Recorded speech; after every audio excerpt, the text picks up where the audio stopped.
Bienvenue dans Pulsar sur Art Top TV. Merci d'être avec nous et je suis avec Louis Emery. Salut Guillaume. Salut, ça va bien? Ça va et toi? Ouais, nickel. Louis, t'es acteur, interprète, auteur. Mais aujourd'hui, oui, c'est parce que t'es auteur, c'est parce que tu as écrit ce livre, Cher Parasite. Tout à fait. Et c'est pour ça que je t'invite pour parler un peu de ce livre-là. Et je suis super content parce qu'on se connaît un peu tous les deux. Ouais, bien sûr. On fait de l'impro tous les deux. Exactement. Ensemble depuis Avec un peu. les actes libres. Les actes libres, exactement. Et donc du coup, bah là, c'est pour une autre casquette, Exactement. un autre personnage complètement différent. Enfin, ça reste toi, puisqu'en plus c'est un roman autofictionnel. Tout à fait. Donc ça parle de toi. Donc je te laisse en parler un petit peu. Ouais. C'est mon premier roman. Premier roman autofictionnel qui parle de moi. C'est un roman que j'ai commencé à écrire il y a un peu plus de 3 ans. L'écriture, c'est un très long voyage. Hein. Faut aimer la quête et aimer aussi les vents. Quand il s'agit de maison d'édition, c'est super compliqué. Ouais. Et je voulais vraiment être publié dans une maison en contrat d'édition. Et c'est un roman qui traite évidemment de ma vie, particulièrement d'un sujet qui est le sujet du handicap invisible, plus spécifiquement de la mucoviscidose. C'est une maladie chronique qui touche les poumons et le pancréas, qui touche un peu plus de 7600 personnes en France. C'est une maladie qui est mortelle, mais qui connaît aujourd'hui des révolutions thérapeutiques très importantes. Et en l'occurrence, dans ce livre-là, j'avais pas non plus envie d'écrire une autobiographie en tant que telle, de l'âge zéro de Louis jusqu'à présent. J'avais surtout envie de me concentrer sur un événement qui a été très marquant pour moi, qui était un moment où la maladie est clairement rentrée qui a pris le premier rôle en fait, très clairement, qui est allé au devant de la scène, quand j'avais 24 ans exactement. Quand tu dis au devant de la scène, pour bien expliquer, c'est vraiment que elle prenait toute ta vie. C'est-à-dire qu'en fait, tu ne pouvais plus la mettre de côté. C'est-à-dire que c'était ta priorité, tu ne pouvais pas faire autrement de ça en fait. C'est ça, c'est-à-dire que j'ai tout mis de côté. Ma vie sociale, ma vie étudiante, début de vie professionnelle, pour me concentrer sur le combat. Parce qu'à l'époque, et ça c'est important de le dire, un patient muco, c'est, quand il est en bonne santé, c'est entre 4 et 6 heures de soins par jour, et moi c'était jusqu'à 10 heures par jour. Donc forcément, à partir de là, toute ta vie, toute ton énergie est concentrée sur combattre la maladie et parvenir aux soins. C'est dingue parce que tu parles d'un sujet super grave. Pourtant, en effet, dans le livre, il n'y a pas de pathos. Non. Il n'y a pas de ça du tout. Il y a même une certaine légèreté. Il y a une sensibilité. Il y a de l'humour beaucoup. J'essaye. Et c'est vrai. Et par contre, le côté un peu pathos, tu l'as vraiment totalement mis de côté. Quand j'ai lu le bouquin, mais comment t'arrives à faire ça? C'est pas évident Non, c'est pas évident, mais parce que j'avais pas, comment dire, j'avais envie de poser des questions et donner quelques solutions. Je suis pas dans la plainte, et d'ailleurs la plupart des patients chroniques qui ont une maladie mortelle ne sont pas dans la plainte. Ils sont justement dans quelles sont les solutions. Ouais. Quelles sont les solutions à m'apporter. Et c'était aussi nécessaire pour moi de placer de l'humour, de faire exister, c'est un peu l'originalité de ce roman que tu as lu, que tu connais, faire exister la maladie en tant que personnage. Ouais, j'adore. Voilà, c'est des personnages à part entière. Mucus et muco. Mucus et muco, qui vivent en fait en moi, qui sont un peu des personnages vivants et qui vont en fait communiquer avec moi à travers le physiologique en fait. Hein. Ouais. Et Muco, lui, son but c'est de tout détruire. Hein. Et moi, c'est justement l'inverse. Et donc, il y avait un petit peu ce dialogue de sourds entre nous deux. Et c'était une façon pour moi, à la fois de traiter la maladie, de me foutre un peu de sa gueule quand même, on va pas se mentir, et aussi de désamorcer des moments de combat très durs. Voilà. J'avais envie que le lecteur, à la fin du livre, soit empli d'espoir, bien sûr, et aussi qu'on pose des questions sur la santé en France. Parce que au-delà justement du côté comique dont tu parles très bien, c'est vrai que le fond du livre est vraiment sur la relation patient-malade, patient-soignant, pardon. Pareil. Et la manière dont le patient vit sa maladie, la ressent et comment lui aussi il peut intervenir dans le schéma de bien sûr, dans son parcours de soins. En fait, j'avais aussi de dire un message qui est: on peut tous un jour se retrouver dans les 4 coins d'un hôpital. On peut tous se retrouver dans une chambre à l'horizontale. Et moi, c'était un petit peu, ok, voilà ce que j'ai appris. Voilà les clés, les outils pour justement se battre et être acteur de sa santé. Parce que ça, pour moi, c'est primordial. Ouais. Un patient rassuré n'est pas un patient à qui on va donner le remède miracle. C'est un patient à qui on explique les causes de ses maux et à qui on va donner le choix. Parce que dans tout dans la vie, comme dans tout dans la vie, à partir du moment où on nous donne le choix, c'est plus la même chose. Ouais. On subit plus. On n'est plus dans l'attente. On est dans le combat. Et c'est un petit peu aussi le développement de ce livre, c'est un peu thèse-antithèse. Hein. C'est-à-dire que je commence avec une première partie de livre où effectivement je dépeins un hôpital public où les soignants n'ont pas le temps, où les médecins sont à l'ancienne, hein, c'est-à-dire j'ai l'information, je détiens l'information, je détiens la solution et le patient applique. À un autre hôpital où au contraire le patient est au centre, qu'on écoute et à qui on donne la liberté, parce que c'est un choix, de devenir acteur ou non. On ne peut pas forcer un patient d'être acteur ou pas. Il y a des patients qui vont dire « moi je m'allonge, j'attends ». Mais par contre, il y a des patients qui veulent se battre. Et ça, il faut, et c'est très important pour moi, il faut leur donner le champ libre pour. Ouais, ouais. Mais d'ailleurs, dans ce livre, le moment où t'arrives à trouver cet hôpital, ce qui est en Bretagne, je crois. Oui, tout à fait. C'est un peu genre le Graal, quoi. Genre même toi, t'es surpris. Je fais, mais tu le racontes très bien dans le livre. C'est-à-dire qu'à un moment donné, toi aussi, t'es un peu matrixé dans le sens où tu penses que déjà tu réfléchis à ce que le médecin va te dire, donc tu es en train de surinterpréter, et puis en fait quand tu vois qu'elle te comprend, qu'elle t'écoute, ça change tout pour toi, c'est une révélation quoi. Complètement, je raconte, il y a un chapitre effectivement où une infirmière non seulement frappe à ma porte, me dit bonjour, me sourit, voilà, et me dit comment tu te sens. Mais c'est super important. Comment tu te sens? Et souvent, un patient, il va déjà donner un diagnostic. Ne serait-ce que de lui poser la question « Comment tu te sens ?», il va donner son clinique. Il va dire « Ah bah là, je dors pas très bien. Bon bah là, j'ai un peu mal à la tête. » Et en fait, on va déjà avoir des clés, des premières clés. Mais c'est vrai qu'il y a ce côté Matrix au début. Matrix, c'est en mode je suis très sur la défensive et je dis non, donnez-moi les papiers, parce qu'à chaque fois c'est un peu ça aussi. Hein. On essaie d'adopter les codes, on essaie de comprendre. Parfois on comprend pas vraiment, mais on fait genre on comprend pour aussi essayer de parler la même communication, parce que parfois les médecins c'est quand même tout un code. Hein. Et certains ne vont pas faire l'effort de vulgarisation. Donc un mec en plus qui n'y connaît rien à l'hôpital, que c'est la première fois qu'il tombe malade, il a intérêt à aimer la traduction quand même. Hein. Ouais. Du coup, t'es super calé en médecine maintenant? Je suis médecin. J'ai joué Dr Knock, je vais tout à fait dans ma place. Non, parce que c'est vrai que du coup, vu que t'es un patient actif, du coup, tu connais un peu tout ce qui est sur la mucoviscidose, pardon. Tu regardes un peu les nouvelles solutions, nouveaux remèdes et tout. Ouais. Et notamment la nouvelle thérapie aujourd'hui qui a rebalancé la carte des possibles. C'est ce que j'esquisse à la fin du livre. Ce livre, c'est à la fois pour moi une façon de parler de la maladie, de parler de la place de la maladie en France, de parler de la place du handicap invisible en France. On oublie toujours, mais 80% des personnes en situation de handicap sont invisibles. Sur 12 millions, il y en a 8. Ouais. Invisible, ça ne se voit pas tout de suite. Alors que c'est super important. Oui, clairement. Donc, c'était une façon, voilà, pour rejoindre ça, c'était important pour moi justement de reprendre ce fil-là. Ok, d'accord. Tu disais justement que tu en préparais un deuxième? Oui. Raconte-moi, parce que ça, tu me l'as appris tout à l'heure, je ne savais pas. Et merci de me relancer, parce que du coup, j'avais perdu le fil de ce que je disais juste avant. C'est le problème qu'on a trop d'idées. C'est ce que j'esquisse à la fin du livre, qui est aussi pour moi une forme d'au revoir. Premier au revoir à la maladie, parce que le nouveau traitement que nous avons aujourd'hui, ce qu'on appelle un modulateur, il va venir moduler la protéine défectueuse à l'origine de la maladie. Et comme dans tout problème dans la vie, lorsque c'est traité à l'origine, ce sont tous les symptômes derrière qui vont mieux.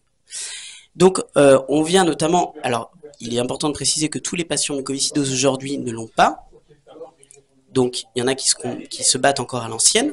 Mais dans mon cas, j'ai vu mon espérance de vie exploser.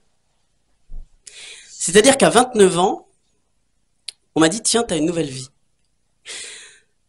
Quand j'étais enfant, je me souviens d'une scène où un médecin avait imprimé une liste de métiers à ne pas faire. Ok. Dans ces métiers, il y avait artiste, parce que trop instable. Et quand à 29 ans, on te dit, oh c'est bon, tu peux faire ce que tu veux. Ok, vraiment, c'est vrai, Oui, c'est vrai. ça veut dire je peux aller au-delà de la barrière. Là, par exemple. Oui.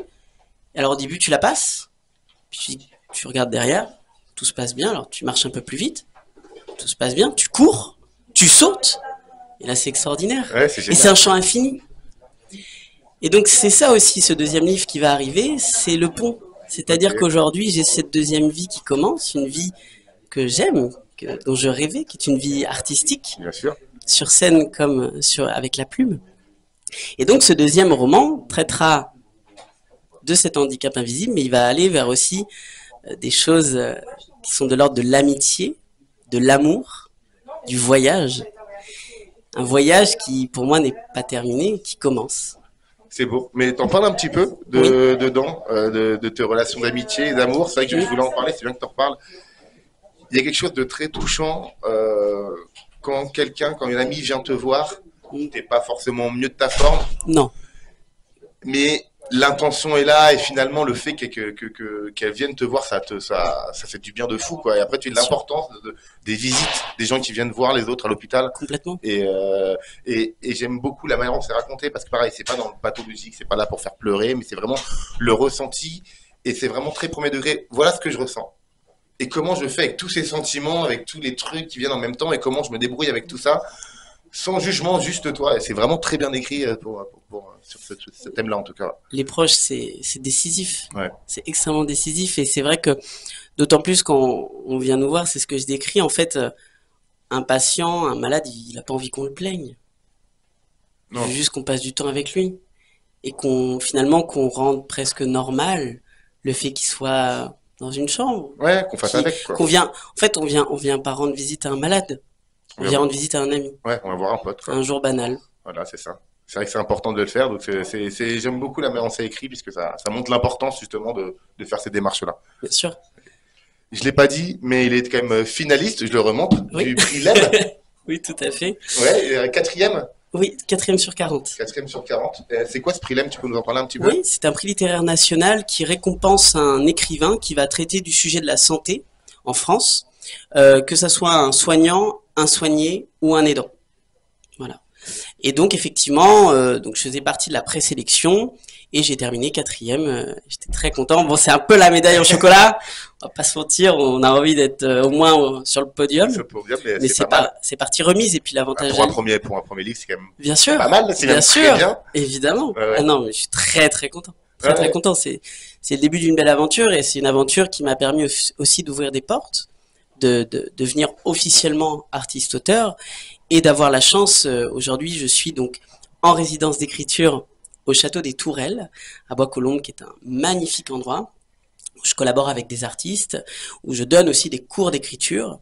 Et c'est vraiment pour moi voilà un cocon, un endroit où je suis en train d'écrire et de réaliser certains de mes écrits, notamment un qui est un projet de seul en scène. Ok, génial. Voilà, que l'on peut retrouver. On peut retrouver un extrait sur YouTube, sur la chaîne de La Veillée de Patrick Beau, anciennement la chaîne Axolot, que j'ai joué au théâtre Tristan Bernard au mois d'octobre. Et c'est justement une histoire intéressante qui fait l'objet du deuxième livre que je suis en train d'écrire. Ok, c'est génial, ça donne envie. C'est prévu de faire un spectacle de stand-up du coup? Un peu plus complet, Oui, un peu plus long? oui, carrément, j'aimerais bien, mais tu connais aussi, comme moi Guillaume, la vie d'artiste. Ah ouais, Faut se battre. Il y a du monde au portillon. Donc, on va dire que pour l'instant, je travaille le seul en scène. J'étais content de pouvoir le produire déjà dans un théâtre, même si c'était pour qu'un soir.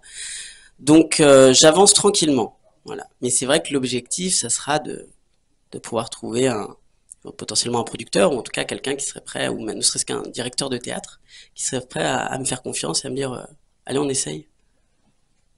Le message est passé. Merci Guillaume.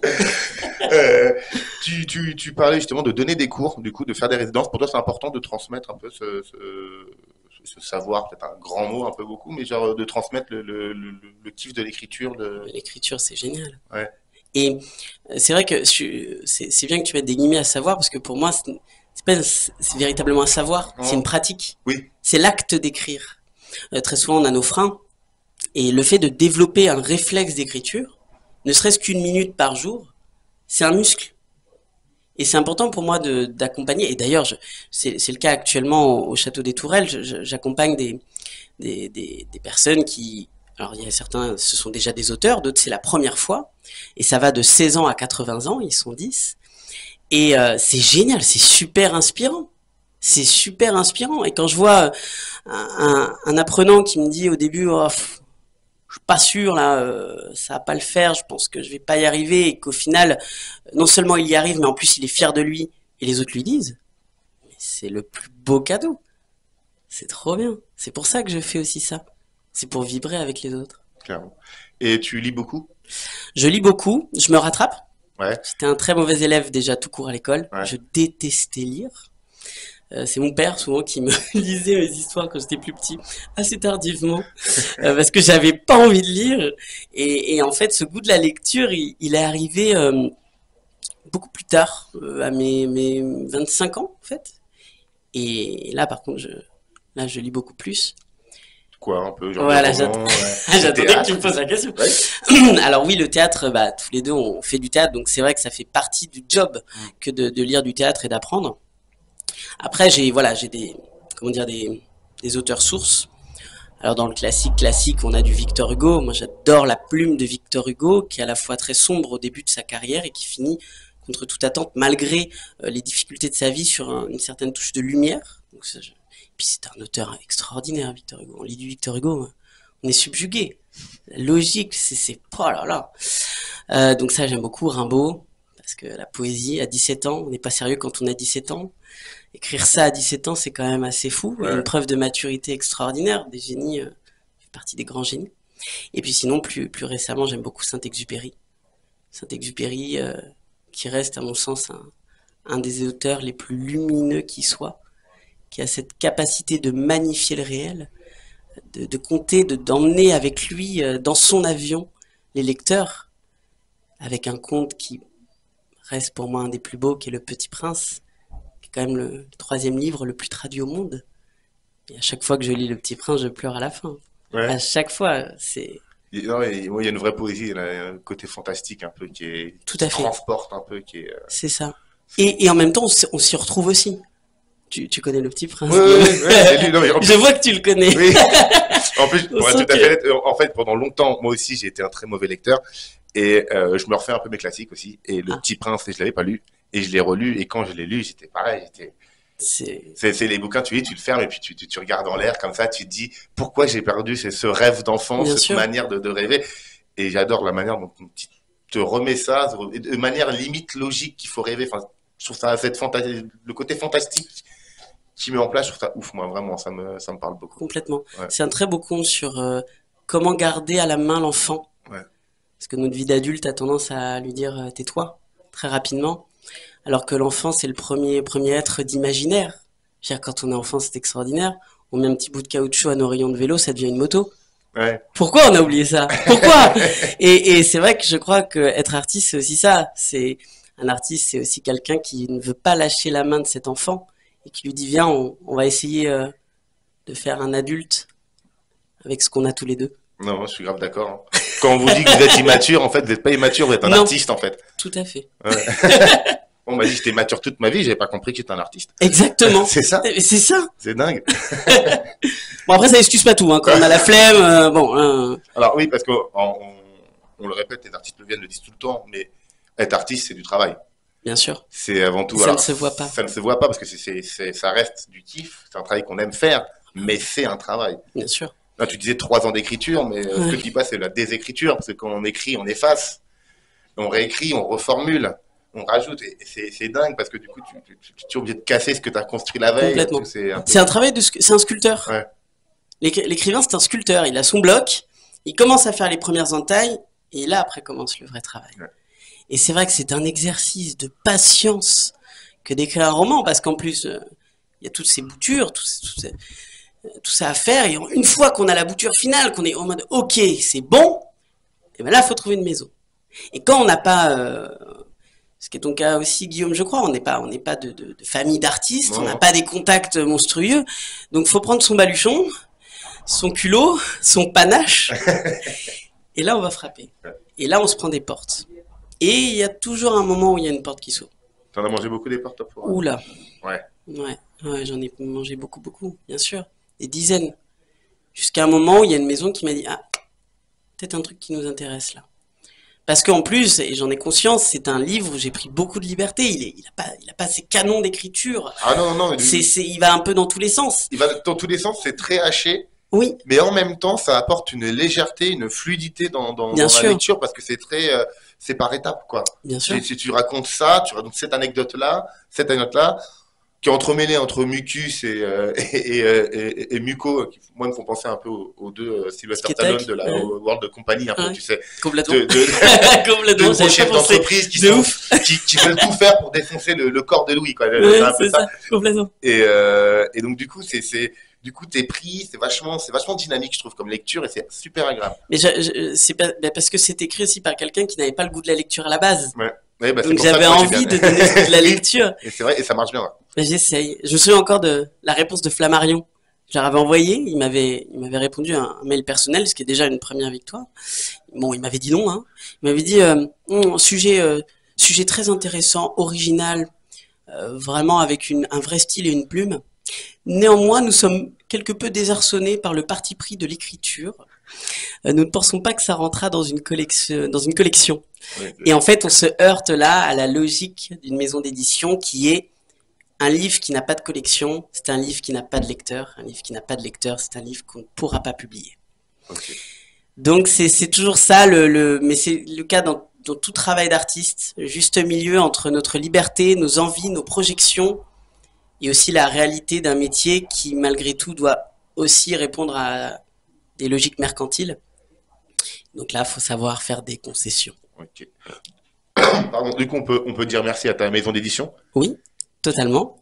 La maison d'édition Il est Midi qui m'a fait confiance et qui m'a permis de publier un contrat d'édition. Et le contrat d'édition, c'est la condition pour pouvoir postuler à des prix littéraires nationaux. Okay. Sans ça, dès qu'on est sur de l'autopublication, c'est beaucoup plus compliqué. Et puis même pour que ton livre soit plus voyant, qu'on puisse l'acheter plus facilement. Bien sûr, il y a tout un travail éditorial, ils ont les contacts presse, ils font un dossier de presse, on va aller faire des interviews, enfin, il y a toute la... C'est ça, hein, à la roman, c'est jamais fini, parce qu'une fois que tu as publié, il faut le vendre. et en parler. Et je t'ai vu en faire des signatures. Quelques-unes.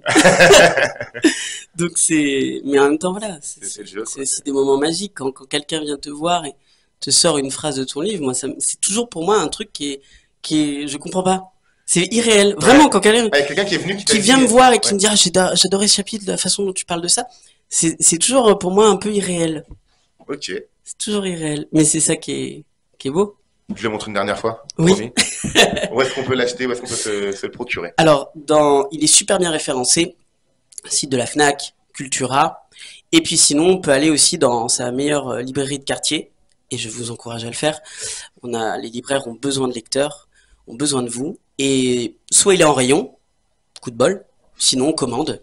Et normalement, dans les 10 jours, il arrivera à la librairie. Mon cher parasite de Louis Emery. Tout à fait. Merci mon Louis. Est-ce que tu veux dire un petit mot de la fin? Le petit mot de la fin, non, merci. Genre, je suis super content que tu m'aies invité. Je suis ravi. Et se faire voilà, interviewer par un ami, c'est quand même autre chose. Interviewer un ami aussi, c'est un vrai kiff, vraiment. Ça fait plaisir. Mais écoutez, merci beaucoup de l'avoir écouté sur Pulsar. Merci à Majid et à Libby Montana. Merci. Et puis, on vous dit à la semaine prochaine. Salut.